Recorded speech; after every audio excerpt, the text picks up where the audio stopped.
এখন আমি ডালিম গাছের পরিচর্যা করব। এই হলো আমার ছাদ বাগানে একটা ডালিম গাছ লাগিয়ে দিছি। যদি বেশি ফলন পাইতে চান তাহলে আপনারা ঘরে যে এই যে কুটাকাটি থাকে, এই যে লেবুর খোসা, কমলার খোসা, পেঁয়াজের খোসা, কলার খোসা, এগুলো আমি সব চাল ধোয়া পানি, ডাল ধোয়া পানি, এগুলো সব নিয়ে আসি। যেটার মধ্যে রেখে দিই। এটার মধ্যে এখন আমি একটু পিঁপড়ার ওষুধ দিয়ে দিব। পিঁপড়ার ওষুধ সামান্য একটু ওষুধ দিয়ে দিব। এটার মধ্যে যদি কোনো মিষ্টি জাতীয় জিনিস থাকে তাহলে পিঁপড়ায় ধরবে না। এটাকে আমি ভালো মতো মিশিয়ে নিই।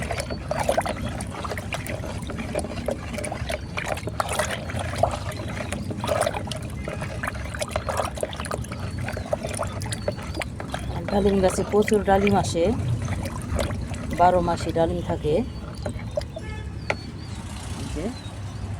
গোড়াটা আমি একটু এখন কুচাই নিব।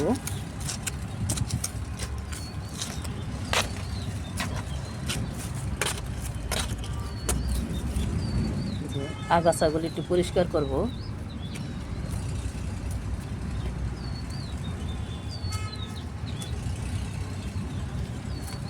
ঘরে যে ডাল ধোয়া, চাল ধোয়া, কলার খোসা এগুলো থাকে, এগুলো একটু ভিজিয়ে রাখবে।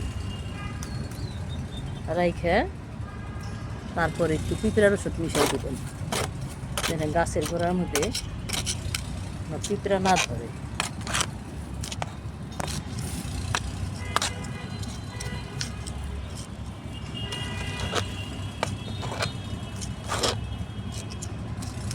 কয়েকদিন পর পর দিলে গাছে আপনার প্রচুর পরিমাণে ফুল আসবে।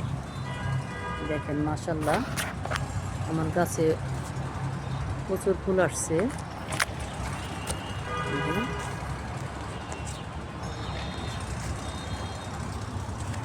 দেখেন বড় হয়ে গেছে, বড় ছোট ফুল ফল সবই আছে। এখন আমি এই পানিগুলি চতুর্দিক দিয়ে দিয়ে দিব। বিসমিল্লাহ। পিঁপড়ার ওষুধটা দিয়ে দিলাম, এখন আর পিঁপড়া ধরবে না। আপনারা যদি মাসে 2-1 বার দেন তাহলে আপনার গাছটা সুস্থ থাকবে, পুষ্টি পাবে, বেশি বেশি ফলন পাবেন।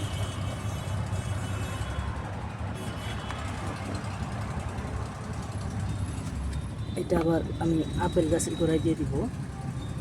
আমি আপেল গাছে লাগিয়ে দিছি, আমার এখন আপেল আসে নাই, আল্লাহর মতো ফল সব ফলে আসছে, আপেলটা শুধু বাকি আছে। আমার ভিডিওটা যদি ভালো লাগে অবশ্যই শেয়ার করবেন, সাবস্ক্রাইব করবেন। আসসালামু আলাইকুম।